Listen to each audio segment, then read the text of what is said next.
Bob House is one of the most degenerate houses ever made, but recently it is facing a massive decline as most of its famous content creators have left it. It's fading into irrelevance faster than a deleted apology tweet. And before you think this is just another influencer breakup story, trust me, this one is messier, darker, and way more revealing than people realize. For anyone who somehow missed it, the Bob House wasn't your average wholesome creator mansion. It was a viral TikTok house built almost entirely around shock value, controversy, and adult-leaning influencer branding. Let's talk about it because obviously I made my video. I am disappointed. It is emotional because we all at one point the workflow was fine. Like everyone was cool. Like I'm not saying we were ever all best friends, but the internet thinks we are. The formula was simple but effective. Attractive creators, constant uploads, flashy lifestyles, and non-stop flexing of money, views, and success. And guess what? It worked. Massive views, huge followings, and insane revenue streams. The girls that were there originally were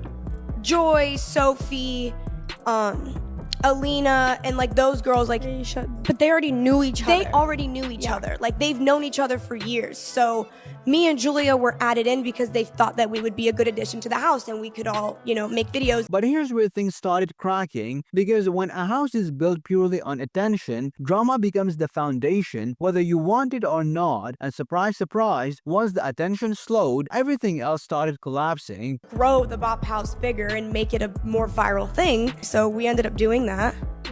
And it was fine in the beginning. Like we actually had a lot of fun. It was the original Bop House. The original Bop House before all the break-ins and all the people showing up and swatting and stuff. It was Over the past few months, major members started leaving quietly. No clear announcements, no unified story, just subtle hints, podcast comments, and vague posts. And when creators finally started talking, the excuse was always the same: we just couldn't get along. I think the podcast is kind of like done, but I think they're like just still filming together with content. Yeah. You know what it is? The girls that were truly friends are now just sticking through. Yeah. And that's what happened. Fighting behind the scenes, the Bops were avoiding each other and were also having secret relationships. Some wanted to leave the influencer lifestyle entirely, others wanted to move back home, and yes, some just wanted to get out of there. Like, I think the girls that, like, they're all still real, they were good friends before we ever joined, and we were good friends before we ever joined, so it was like, we just kind of went back to what was normal, they're still gonna film and they're still gonna be doing their thing. So that was something that recently happened, so I feel like we should have addressed that. Congratulations, and I'm sorry if you're going through a hard time. I love you. From a business standpoint, that actually makes sense. Group brands collapse all the time when visions don't align, but what makes the situation feel strange is how staged it all looks. These are the people making millions, living in luxury, with total freedom to leave at any point, yet staying, filming, and posting while publicly complaining. The deeper issue though isn't just the drama, it is the audience. The Bob House thrived on TikTok, a platform dominated by young viewers, and while the creators themselves weren't technically doing anything illegal on the platform, the branding was very clear, designed to funnel attention elsewhere. The flashy lifestyle, the suggestive content, the constant reminders of money and success, it all subtly pushed one message: this is an easy path to fame and wealth. And that's where critics really started pushing back, because whether intentional or not, this kind of influencer marketing walks a dangerous line when your core audience is under 18. Some former members admitted the house started with genuine fun, trips, collaborations, holiday content, business ideas, even talks of expanding into a reality-style content. But as time went on, priorities shifted. Some creators fell in love with the grind and the brand, others wanted friendships, privacy, or an exit strategy. And when you mix money, fame, clout, and egos under one roof, things get toxic fast. That's not a rumor, that's influencer history repeating itself. We've seen it with content houses, streamer mansions, and creator collectives over and over again. Now, here's the part that really makes people skeptical. Even after leaving, nothing actually changes for the biggest creators. Same income, same audience, same lifestyle. So when emotional farewell stories start dropping, a lot of viewers aren't buying it, because from the outside, it looks less like downfall and more like a rebrand. And that's why many people believe the Bob House didn't fail. It simply ran out of viral fuel, the shock wore off, the controversy stopped converting, and TikTok moved on because it always always does. At this point, the numbers speak louder than words. Inactive pages, no consistent uploads, founding members gone, the core identity fractured. Whether officially announced or not, the Bob House as people knew it is essentially finished. Watch this video next and don't forget to like and subscribe. Cheers!